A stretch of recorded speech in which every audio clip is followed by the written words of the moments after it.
Bonjour à tous et bienvenue sur le plateau du Fishing Club, l'émission qui donne la parole aux experts de la pêche de loisirs en France. Je devrais dire pêche au leurre parce qu'on parle principalement de ça dans le Fishing Club. Bienvenue à tous, bienvenue à Mathias Lotti. Ça va Mathias? Ça va très bien. Le retour de Nico Cadieux. Ça va Nico? Ouais, très bien, ouais. Tu venais plus aux soirées? Non. T'as J'avais décidé de arrêté, revenir. mais j'ai craqué, ça y est, je reviens. On est ravis de t'avoir. Retour aussi d'Arnaud Brière. Ça va Arnaud? Ouais, très bien, ouais. On profite de la situation sanitaire, pas facile pour ton camp de pêche, mais du coup, tu es un peu plus en France et on profite de ça pour t'avoir sur le plateau du Fishing Club. Bah, normalement, au mois d'octobre, je suis pas là, mais c'est pas le cas cette année. Contraint et forcé de rester là, donc voilà, c'était l'occasion, donc avec plaisir. Bon, on est ravis que tu reviennes parmi nous. Et puis Gaël aussi, qu'on n'avait pas vu lors des dernières émissions. Ça va? Ça va très bien. Très pris ce garçon. Un petit peu. Bon, on est ravis toi aussi d'avoir ton retour. On va parler, messieurs, des grubs, des virgules, des twists, on peut les appeler de différentes manières. Cette famille de leurres un peu particulière qui était, on va dire, passée de mode jusqu'à il y a quelques années, qui revient assez fort finalement dans les boîtes des pêcheurs français depuis 2-3 ans. Déjà, est-ce que vous êtes d'accord avec ce constat? À savoir que ces virgules, ces grubs avaient un petit peu décliné dans les boîtes des pêcheurs. Et est-ce que vous êtes d'accord avec le fait qu'ils sont de retour au premier plan? Oui, ça revient. Alors au premier plan, je suis pas certain, mais clairement... Ils sont encore derrière les shad. Ouais, largement. Mais on peut parler d'un retour quand même, parce que c'est vrai qu'il y a encore 5-6 ans, on en voyait très très peu. Voilà, et puis là, ça revient sur différentes utilisations, différents milieux, différentes espèces. Donc ouais, il y a quand même quelque chose de marquant. Ouais. Alors c'est arrivé, c'est étonnamment l'un des premiers leurres souples qui est arrivé en France, avec la marque américaine Mr. Twister et cette virgule. Ça a été popularisé aussi par la marque française de la Lande avec le Sandra. On en a retrouvé quelques exemplaires dans nos boîtes. Et c'est passé derrière le shad très nettement et c'est en train de revenir. Arnaud, tu constates ça toi aussi? Ouais, je constate ça. Alors, je dirais pas que c'est passé derrière le shad, je dirais que les shads sont passés devant. Ouais. En fait, il y a eu un tel développement sur les shads, là, c'est devenu un leurre tellement populaire que ça a fait oublier un petit peu les virgules. Tu parlais du Sandra, je crois pas qu'on a arrêté de vendre des Sandra pendant 10 ans. Il y en a toujours eu dans les bacs, il y a toujours des gens qui pêchent avec ça. Il y a toujours eu c'est clairement un leurre mythique dans la famille des grubs, le Sandra. Bon, on a tous pris des c'est un poissons leurre avec iconique de toute façon. On a tous pris des poissons avec le Sandra. Moi, je pense que c'est avec ce leurre-là que j'ai pris mes premiers cendres au leurre il y a 15 ans. Le passage du manier au leurre, c'était avec des Sandras. Je pense qu'il y a peu de gens qui diront le contraire. Voilà. Moi personnellement, je l'ai toujours gardé un petit peu dans mes boîtes. C'est un leurre que j'utilise beaucoup en trailer, par exemple. Maintenant, aujourd'hui, clairement, oui, il y a un gros développement là, à plein de niveaux des curltail, enfin des grubs. Curly tail, ouais, voilà, une autre appellation. JC n'est pas là, mais ce petit hommage. Dédicace. Non, mais pour le big bait, par le biais des big bait notamment, pour le brochet, on a vu ça revenir. On va revenir pas mal sur le cendre, sur le développement des doubles queues, là, des doubles virgules. On va regarder toutes les spécificités après, parce que c'est un leurre plus technique qu'il y paraît. Gaël, toi, qui pêches pas mal le cendre, est-ce que c'est un leurre qui finalement, pour les pêcheurs de cendre, comme le disait Arnaud, a jamais vraiment complètement disparu? Ça n'a pas disparu du tout, clairement. C'est-à-dire que c'est un leurre qui a vraiment ses périodes, qui a vraiment sa raison d'être dans une boîte et le jour où il faut en avoir, s'il n'y en a pas, pour le coup, c'est pas évident d'essayer de contourner le problème, on va dire. Donc, notamment dès que tu pêches en rivière avec un peu de courant ou n'importe. C'est vrai que le grub a la faculté de pêcher à l'extrême ralenti, de rester sur un endroit, toujours vivre un tout petit peu et ça, il n'y a pas tant que ça de leurre qui arrive à avoir cette mobilité que ça t'offre. Donc au final, c'est le truc... moi j'ai commencé avec les Mr. Twister, les premiers là. C'est vrai qu'à l'époque... Et c'était, je pense, aussi une belle école, c'est-à-dire que ça ressemblait à rien, clairement. Et donc, c'est clair. Quand on y pense, à l'époque, il y avait 3 couleurs, blanc, rouge, jaune. On mettait une tête plombée orange ou une tête plombée blanche dessus, et puis voilà, ça y allait, ça ressemblait à rien. Et déjà, quand on a commencé à prendre des poissons avec ça, on avait franchi un vrai cap, c'est-à-dire que passer du manier... on a changé le monde. C'était vraiment passer un cap. C'est une fois que tu arrives à avoir confiance dans ce bout de plastique, tout ce qui est arrivé plus tard, on va dire, c'est-à-dire les shads, tout ça, c'est presque cadeau, parce que tu as des trucs qui ressemblaient plus à un poisson, plus à... Ouais. Voilà, mais le grub basique, à partir du moment où tu étais prêt, dans ta tête, à te dire, ok, ça peut marcher mieux que le reste, tu avais déjà franchi un cap, quoi.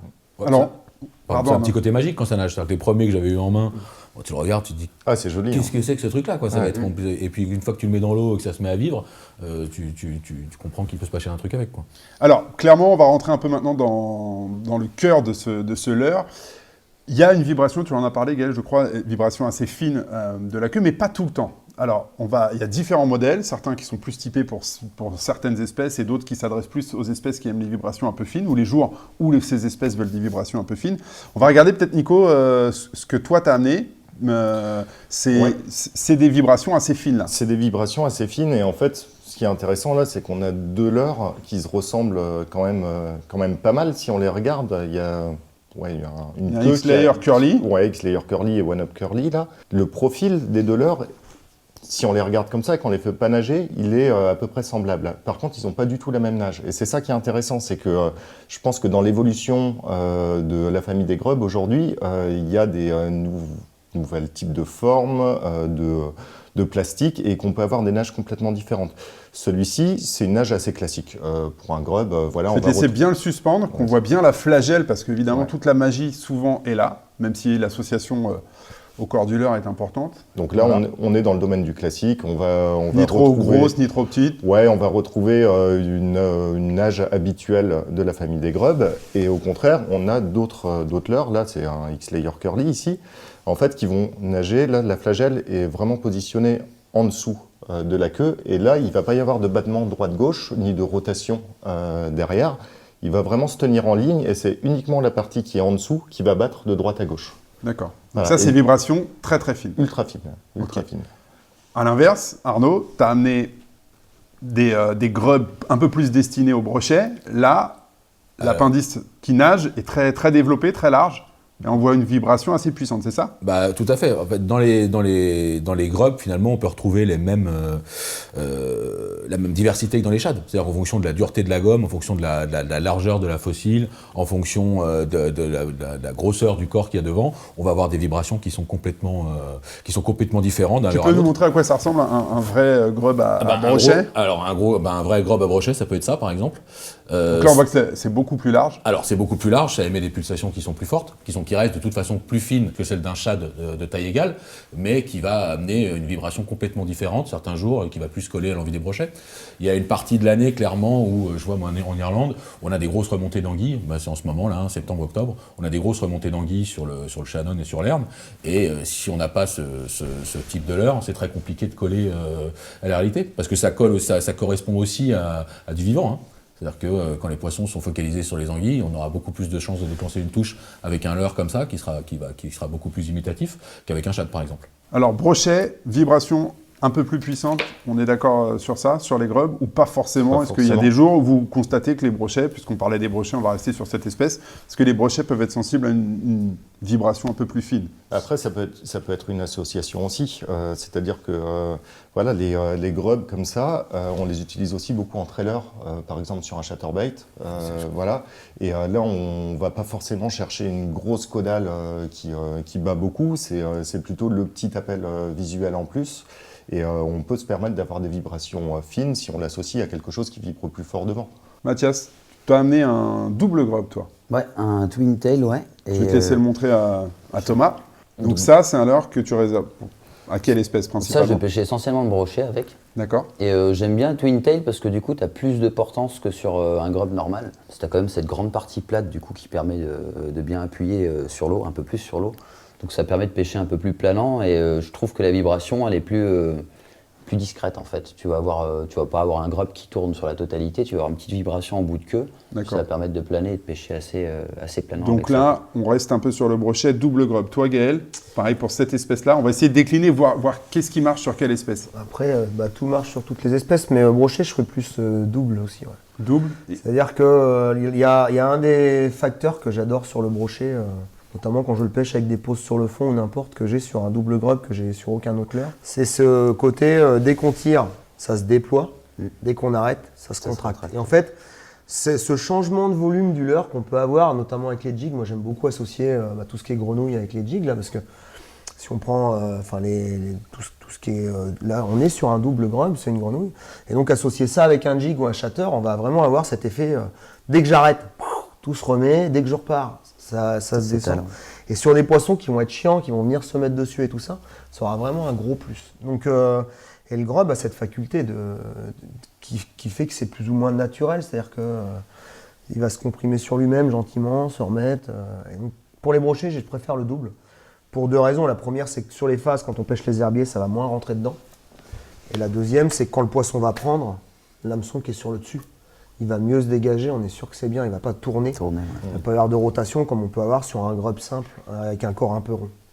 Ok. Donc, voilà. Donc on a vu vos préférences pour le brochet. On reparle 2 minutes du cendre. On l'a rapidement évoqué tout à l'heure. Le cendre, est-ce que tu préfères des vibrations un peu plus fines, un peu plus discrètes? Et est-ce qu'on a raison d'avoir cette association, je ne sais pas si elle est juste ou pas, à l'esprit de grub égale pêche un peu lente? Ah, pour ça, on a tort. Pour ça, on a tort. Là, c'est sûr. Ok. C'est une des facultés du grub, c'est qu'il ne tire pas dans la canne. Et donc, une des facultés qu'on peut utiliser sur un grub, c'est pour ça qu'on le met en trailer. C'est que, mais sans trailer, par exemple, si on pêche des cendres au mois de juin quand ils chassent, là, il n'y a pas forcément besoin d'aller lentement. Si on pêche des lacs avec de l'eau claire, là, faut pas hésiter à pédaler un peu vite et à refaire des pauses et ainsi de suite. Ok. Donc là, grub simple, virgule simple. Grub simple. Sur les cendres, je préfère vraiment les grubs simples. Ok. Et au niveau de la puissance des vibrations, peu importe. Les ça deux, dépend ouais. de ce C'est-à-dire qu'ils ont. que j'aime un peu de tout. Après, ce qu'il faut, parce qu'on parle de puissance, mais faut bien regarder qu'un grub, il peut y en avoir où le flagelle fait 3/4 du corps, et d'autres où il fait juste un 5e ou un 6e. Donc évidemment, de l'un à l'autre, on n'aura pas du tout les mêmes comportements et tout ça. Mais dans l'idée, sur du 50-50, j'aime bien avoir un assez dur et un quand même vraiment souple. Pour les faux, il faut pêcher lentement. Mais pour le début de saison, je préférais un peu dur pour pêcher plus vite avec. Tu pêches le cendre aussi pas mal sur la Seine. Arnaud, ta préférence sur le cendre, c'est quoi?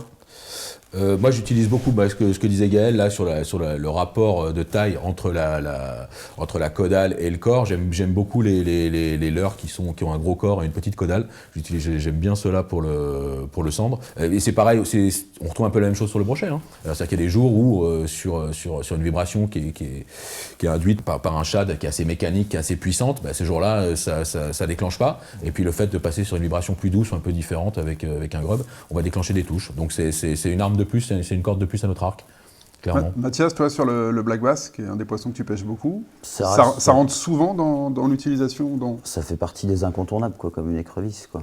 Surtout qu'avec un grub, tu vas pouvoir faire face à plein de situations. Autant tu peux armer un trailer, autant tu peux pêcher avec un jig.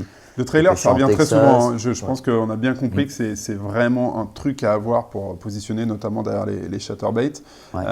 Mais en utilisation simple, j'ai envie de dire, en le prenant pour ce qu'il est. En Texas, oui, ou en buzzing, en été, quand tu pêches les herbiers, en buzzing, en lancer ramené, le buzzing grub, on l'a quasiment tous utilisé, hein, que ce soit pour le black bass, mais pour le brochet aussi. Ça reste une super valeur, quoi. Nico, je te suis évidemment sur les réseaux sociaux et je vois que tu prends beaucoup de barres avec les grubs depuis quelques années. C'est sur ce poisson-là que je l'utilise le plus et c'est d'ailleurs le poisson que je pêche le plus depuis quelques années là. Et oui, en fait, il y a des jours, Arnaud en parlait un petit peu, il y a des jours où j'ai l'impression que les poissons, on en prend beaucoup plus en pêchant au grub qu'au shad. C'est pas tout le temps, mais il y a vraiment des jours comme ça et j'ai aussi l'impression que des zones qui sont pêchées, moi j'ai des coins que je pêche depuis 10-15 ans où je continue à faire du poisson. Quand je suis arrivé sur ces coins-là, que je les ai repêchés et que j'ai mis un grub, j'ai vu la taille moyenne des poissons augmenter d'un coup. Plus gros poisson grâce au grub. Alors, parce que est-ce que c'est parce qu'ils s'étaient habitués au type de leurre que je leur passe tout le temps et que ça, c'était un truc un petit peu nouveau et que c'est des poissons que j'ai déclenchés pour ça? Ou est-ce que c'est une vibration qui convient aux gros poissons, qu'ils soient éduqués ou pas? Je sais pas, mais en tout cas... Quelqu'un a un avis sur cette question? Ma taille moyenne de prise est plus grosse au grub qu'au shad. Après, les pêches esturiennes, comme fait Nico, il y a beaucoup de civelles aussi qui se baladent derrière. Énormément. Et des petites anguilles, il y a plein de petites anguilles. Tout ce qui est petites anguilles, civelles, donc on est sur une proie et sur un truc... C'est assez asynchrone un grub au niveau vibration. Dès que tu changes des trucs, ça va changer. Donc il ne va pas forcément y avoir autant de méfiance que sur un shad qui lui va développer plus ou moins toujours la même vibration. Et typiquement sur le bar, je l'utilise principalement sur des zones justement qui sont des zones où il y a des petites anguilles. Quand on va à marée basse, à grande marée, soulever un peu les cailloux, c'est quelque chose que je fais à chaque fois. Hein. Quand je vais sur un poste, je soulève 5-6 cailloux, voir un petit peu ce qu'il y a en dessous. Et souvent, les zones où je prends les gros poissons, c'est des zones aussi où je vois des petites anguilles de 15 à 30 cm là, sous les cailloux. Et je suis sûr que les bars, ils s'en nourrissent régulièrement. Et puis c'est un leurre que j'utilise souvent monté sur un hameçon offset ou en Texas.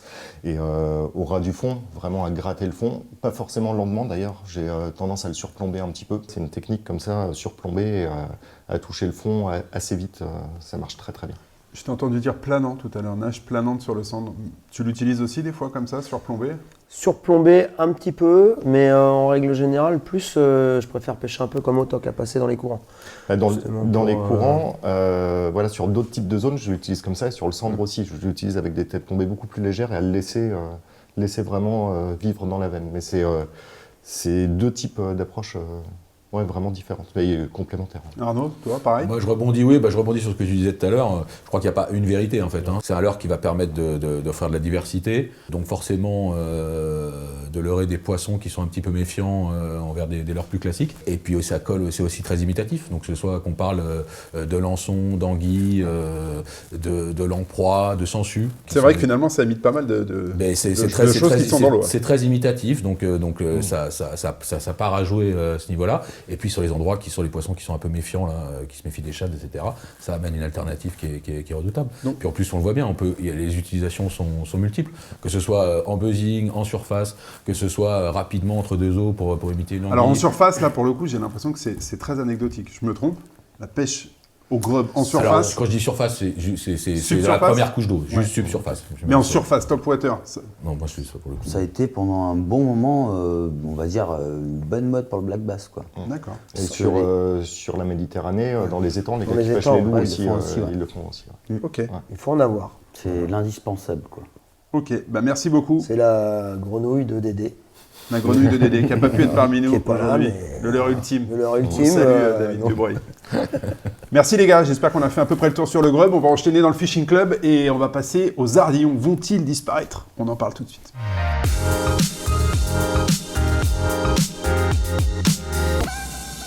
On est de retour sur le plateau du Fishing Club où l'on est ravi d'accueillir Sylvain Legendre. Salut, Ça va Sylvain? ça va, impec. Fraîchement arrivé d'un tournage de Mission Impossible, ça s'est bien passé? Ouais, hier.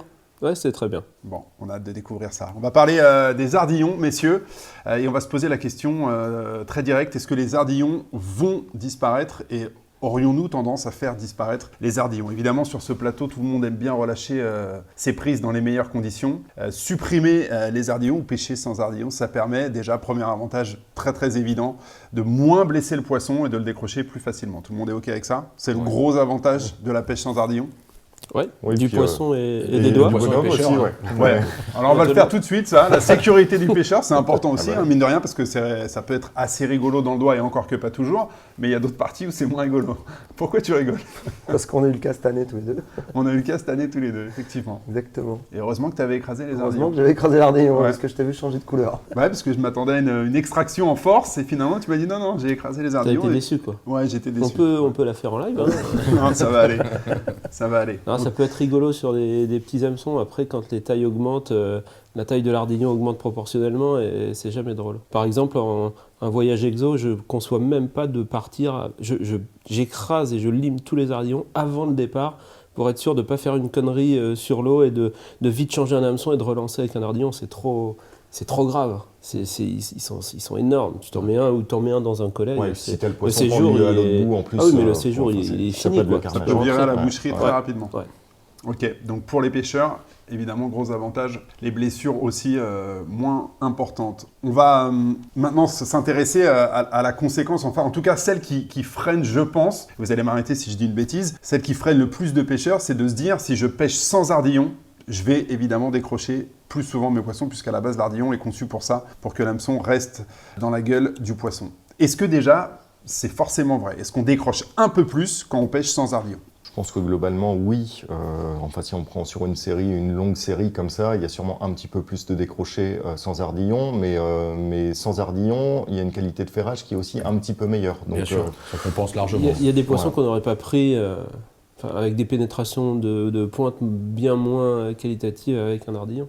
Donc l'un dans l'autre, moi je suis vraiment pas je sûr. pense que ça s'équilibre à peu près, quoi. La peur de décrocher un poisson, je sais pas, les moucheurs ils pêchent avec des hameçons de 18 sans ardillon, des poissons qui sautent dans tous les sens. S'ils font ça, c'est pas uniquement par purisme, hein, c'est que c'est très efficace comme ça. Et que... C'est pour favoriser la pénétration sur les bah, moucheurs. De toute façon, une pointe sans ardillon, Rentre beaucoup plus facilement. ah bah, D'autant plus Ouais. si c'est un hameçon pas fin. photo. C'est-à-dire Ouais, que bien sûr. là, on parle d'ardillon sur un hameçon, mais un hameçon c'est plus que ça. C'est-à-dire que est-ce que c'est un simple, est-ce que c'est un triple, est-ce que c'est une pointe rentrante, est-ce que c'est une pointe droite, et après c'est quel type de matériel on utilise. C'est-à-dire que moi qui pêche beaucoup à la mouche, j'écrase systématiquement les ardillons, mais une canne à mouche, elle est en compression beaucoup Tout à plus fait. que certaines cannes au leurre, et d'autant plus si on a une canne au leurre raide De la plus une tresse. tresse. Ouais. C'est-à-dire que là, on a deux trucs bien raides, et là, pour le coup, on peut avoir sur un poisson qui saute des phénomènes qu'on n'aura jamais sur une canne à mouche. Donc, Parce qu'il y a un effet il ressort. faut, effet rebond, il ouais, faut tout. regarder le truc dans son ensemble, c'est-à-dire à quelle distance je pêche, comment ça se danse, quel type de poisson, est-ce que c'est une gueule dure, est-ce que c'est une gueule molle. On est là pour savoir s'il y a un avenir au tout sans ardillon. Est-ce que vous pensez que ça peut se généraliser et quels sont les inconvénients qui seront générés de manière quasi automatique par la pêche sans ardillon? D'un point de vue économique, ça ne se fera pas. Il faut que ce soit une obligation légale à un moment qui contraigne les fabricants dans leur ensemble à vendre du sans-ardillon, ce qui n'est pas près d'arriver, je pense. Mais vendre des hameçons, même avec tous les efforts qu'on pourra faire de faire savoir, pour moi, ça ne marche Ça pas. n'arrivera pas. Et est-ce qu'on aurait intérêt à ce que ça arrive? Bien sûr, mais moi je suis le premier à dire que je préfère avoir que du sans-ardillon. Tant pis pour les quelques poissons perdus, c'est tellement mieux. Mais dans la réalité économique du truc, et je le vois moi, et les fabricants le voient aussi, hein, les séries sans ardillon, ça ne se vend Ça se vend quasiment pas. quand ta série avec ardillon est en rupture de stock. Ouais, tout à voilà, fait. tu vends les Complètement. sans-ardillons. Mais donc à la c'est place. forcément parce que les gens ont peur de décrocher Bien leur sûr. poisson. Ouais. Alors oui, C'est évidemment pour ça. Bah, c'est issu de. Enfin, c'est une vieille tradition. La pêche était d'abord vivrière et du coup, il fallait pas perdre des poissons. Donc, ça, c'est quelque chose qui est très ancré dans les mentalités. Et la pêche et décrocher un poisson, c'est quelque chose que les gens sont pas. Beaucoup de gens sont pas encore capables d'entendre. Sachant encore une fois que c'est une vue de l'esprit, hein, parce que je pense qu'on décroche pas beaucoup plus avec. Comme disait Gaël, ça dépend du matériel qu'on utilise. Mais ça dépend peut-être aussi sur du niveau de pêche. Voilà, quelqu'un qui débute, qui sait pas encore bien gérer un poisson, un Bien. combat, qui a du mou dans sa ligne à certains moments, les ardillons, ça le sauve des fois. hein, quand Et c'est aussi forcément celui qui va avoir le plus de peur de les perdre, Oui. parce qu'il en touche moins, et Bien il sûr. veut en prendre quand même quelques-uns. Moi j'ai été, ça fait un moment là, l'année dernière en mer, l'année dernière j'ai tout écrasé. Cette année je suis passé au sans ardillon d'entrée, d'accord? Parce qu'il y a aussi écraser l'ardillon en mer, on attaque le revêtement de l'hameçon, et donc il sera plus sujet à la corrosion que si jamais on en a acheté un sans ardillon d'entrée. Donc c'est des petits détails, mais par contre sur une chasse de bar, clairement celui qui n'a pas d'ardillon prendra bien plus que celui qui a l'ardillon. Parce qu'il va mieux décrocher ses poissons, plus vite, Ouais. et donc au final il va plus vite relancer dedans, et si on s'en met un dans la main, ce qui arrive en mer, c'est quand même un des grands classiques quand il y a vraiment pas mal de poissons qu'on pêche au leurre dur. Bah là, en un quart de seconde, c'est enlevé, alors que quand il y a l'ardillon, c'est déjà plus la même musique. Ça Faut montre que enlever- c'est efficace. Ah oui, oui, oui, ça monte. Il y a des fois où c'est vraiment dur à enlever. Mais là, pour le coup, en pêche pure, et quand il y a vraiment du poisson, sans ardillon, on prend bien plus qu'avec. Et donc, hormis le cas des chasses, tu vas aussi maintenant chercher les bars, par exemple au topwater, avec des leurres Sans ardillon. sans ardillon. Ouais. Et les décrocher, tu constates quelque chose? J'en ai, franchement mais pas plus que sur le reste, non. D'accord. Pas plus. Après, le bar, ça reste toujours en tension, ça saute pas. Les cannes ne sont pas non plus bâtons. Ça rejoint exactement la On en revient à description ce de qu'on Gaël. disait, ouais. La technique, elle se prête, cette pêche-là se prête particulièrement bien à la pêche sans ardillon. Ok, la Avec pêche. une bouche tendre. Et des points 30-30 par exemple Et sur des le points bar. 30-30. C'est-à-dire que j'ai remarqué que sur les leurres de surface, un triple point 30-30 sans ardillon, j'ai vraiment un très bon ratio nombre d'attaques, capture, poisson au bateau. J'ai déjà moins sur des points de droite. Ok, on rappelle, hein, point 30-30, donc Point la Là, La D'une courbure de manière l'hameçon vers générale, l'intérieur. Les points 30-30 décrochent moins. Par contre, sur par exemple une pêche au poisson nageur, il y a des poissons qui vont venir taper doucement dedans, etc. Il y a plus de ratés. Il y a plus de ratés. Par se contre, pique moins quand c'est facilement. dedans, quand la pointe 30-30 est correctement ancrée, les décrochés sont quand même peu nombreux, quoi. Sur le brochet, Arnaud, tu es le grand spécialiste ici, bon, avec Sylvain aussi, mais de ce poisson-là. Sur le brochet, tu constates des avantages ou des désavantages à l'une des deux options?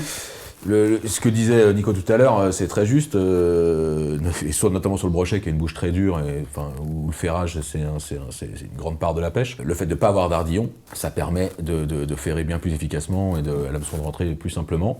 Maintenant, ça dépend beaucoup des C'est un poisson qui techniques. peut sauter en revanche. C'est un poisson qui saute, c'est un poisson qui se débat beaucoup Qui avec met la énormément gueule de à coups la de gueule. surface, donc qui a tendance facilement à se débarrasser d'un leurre, qui le fait très bien. Ça dépend beaucoup du matériel qu'on utilise. Quand on pêche avec des cannes big bait qui sont très raides et la tresse très raide, ça décroche bien plus que quand quand on pêche avec une canne qui est un petit peu souple et qui absorbe les coups de tête. Et puis il y a un comportement du pêcheur à adopter en fonction aussi du fait qu'on ait des ardillons ou pas. Si on veut éviter à tout prix que le poisson saute, il y a quand même des manières positions de la canne. faire. Il y a un réflexe, voilà, il y a des réflexes à avoir qui sont liés aussi au niveau des pêcheurs. Moi, je le confesse, hein, j'ai pas mal de leurres sur lesquelles je laisse les ardillons parce que là, c'est La technique de pêche. C'est intimement lié à mon métier. J'ai des clients, le poisson, il faut pas qu'il le rate. On a la fenêtre de tir pour le prendre, elle n'est pas forcément très très grande.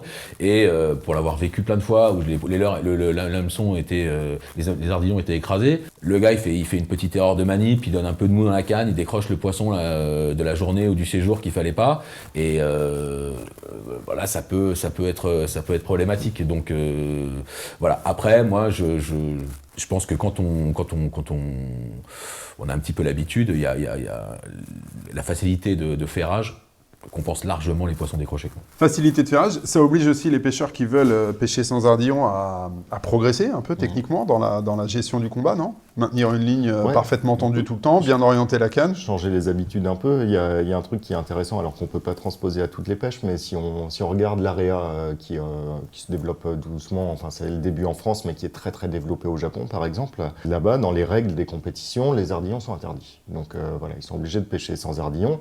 Et le matériel utilisé, ils utilisent beaucoup plus de nylon que nous, ou d'autres types de fils qui sont un petit peu plus élastiques. Les combats, ils les gèrent beaucoup au moulinet, plus qu'à, comme nous, on a tendance à le faire, à pomper à la canne et à reprendre le mou.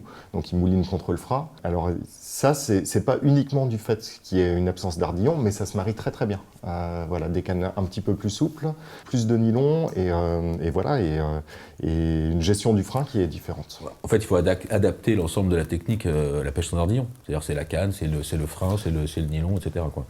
Il y a des poissons, on a parlé du brochet et du bar rapidement, il y a des poissons, je pense à la perche qui a une gueule très fragile. Est-ce que la perche, on va en perdre un peu plus sans ardillon? Pas forcément, c'est pareil. Si on détend pas, non, il n'y a pas de raison. Ok, alors il y a une alternative, Nico m'a montré ça en préparant l'émission, c'est des hameçons avec un ardillon, un ersatz d'ardillon. Micro-ardillon. Voilà, on va le montrer, micro-ardillon. Est-ce que ça vous plaît? Est-ce que vous y croyez? Est-ce que c'est une bonne alternative? Ou est-ce qu'on est dans un entre-deux qui vous plaît pas? C'est un peu ce qui revient entre la différence entre il y a ardillon écrasé et sans ardillon. C'est ça. Et déjà, entre Non, c'est un ardillon, sans oui. ardillon et un ardillon écrasé, tu as toujours cette petite il y a protubérance qui reste, qui fait que tu as un peu plus de marge que le sans ardillon. Parce que le sans ardillon, tu n'as pas le droit à l'erreur. Si tu décroches vraiment, si tu détends au bateau ou n'importe, là, le poisson repart très bien. Après, Ça vous plaît? donc ça, c'est le super truc. Ouais. Ok, ça peut se développer. En revanche, si les fabricants proposent leur série de leurres dures, par exemple, avec des hameçons comme ça, t'y crois plus? Ça a le petit côté rassurant parce que micro-ardillon, il y a quand même le mot ardillon dedans. Il y a quand même le côté rassurant de savoir qu'on a un anti-retour sur un anti-décroche. Ouais, ça peut se développer. C'est aux fabricants en fait de s'entendre pour réduire tout ce qui peut, tout ce qui va à l'envers de la protection du poisson. Donc je pense qu'effectivement, le fait de réduire la taille des ardillons, ça peut être que bénéfique pour tout le monde. Ouais, alors il y a quelque chose qu'il faut savoir, hein, c'est que ça coûte beaucoup plus cher de faire un hameçon sans ardillon qu'un hameçon avec ardillon. D'accord. Donc, sachant que dans un leurre, dans un poisson nageur, le prix des hameçons n'est pas négligeable du tout, c'est quand même un élément clé. C'est peut-être un frein aussi J'aurais pas pensé que c'était moins cher de faire sans Ça ardillon. coûte c'est beaucoup moins cher. Ah ouais, alors ça Tu je savais sais pas. moi, non plus. non Je ne savais pas non plus. Alors je sais pourquoi, ouais, je vais te donner un exemple, j'espère que je vais pas me faire couper en deux là, parce que j'ai expliqué ça.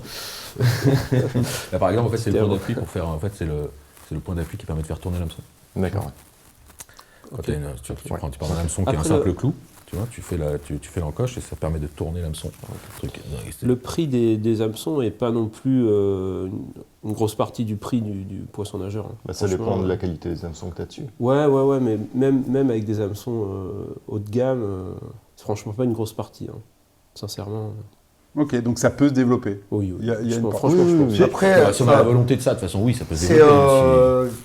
moi je pars parce que souvent on nous demande pourquoi on ne le fait pas, et nous on en a quelques leurrs comme ça où on ne met pas d'ardillon, mais c'est toujours plus facile d'en enlever un que d'en fabriquer un au bord de l'eau. C'est-à-dire que tu achètes ton leurre, il y a un ardillon, tu as ta pince, Tu l'écrases. Tu l'écrases, voilà, donc tu redeviens... Et on garde cette petite on protubérance garde dont la tu parlais. petite protubérance dont on parlait. D'ailleurs, la plupart des pêcheurs qui pêchent sans ardillon, ils achètent des leurres, enfin des hameçons avec ardillon ou des leurres qui sont montés comme ça, ils les écrasent. Parce qu'ils ont On pas le dit choix. sans ardillon. Mais Oui, bien l'offre, sûr. elle est quand même très L'offre limitée aussi. l'offre est très hein. limitée parce que de toute façon ça se vend pas. Donc les marques elles s'amusent pas à faire des leurres de série sans ardillon, c'est Ça une fait hérésie. hein. Et en fait, ça marche un peu sur l'exo et un petit peu sur l'area et la truite. La truite, ouais. Voilà, il y a des parcours aujourd'hui qui obligent aussi à pêcher sans ardillon. Donc, les pêcheurs sont contraints pour pouvoir exercer. Mais ça passera par légalement, une- ils sont obligés d'utiliser ce type d'hameçon-là. Donc, Ça passera par une obligation légale, Ouais. quoi qu'il arrive. Ouais, bien Et sûr. effectivement, au travers des parcours, des plans d'eau, de tous les règlements qu'on peut mettre en place pour ça, notamment pour favoriser la relâche dans de bonnes conditions. Mais techniquement, dans les magasins, au niveau de l'offre, Ouais, il faut que sans ce soit une ardillon, c'est pas contrainte possible. législative, hein, sinon Ouais, il se passe pas complètement. rien. Quoi. Après, par contre, faut le vivre. Enfin, c'est-à-dire que moi, tous ceux que j'ai emmenés cette année pêcher là, les bottes sur les bars, et on avait une belle densité. Il y avait toujours des gros pics d'activité. À chaque fois, je leur disais, vous cherchez même pas, vous écrasez les ardillons avant. Et il y en a qui étaient un peu réticents. Et par contre, après, quand on en discute dans la voiture, après on va dire la bataille navale là, pour le coup, les mecs reconnaissent tous que heureusement qu'ils ont fait ça sur le coup, quoi. Parce que déjà, tu en as toujours un qui se le met dans les doigts histoire d'eux pour fêter le truc, mais c'est quand même très confort.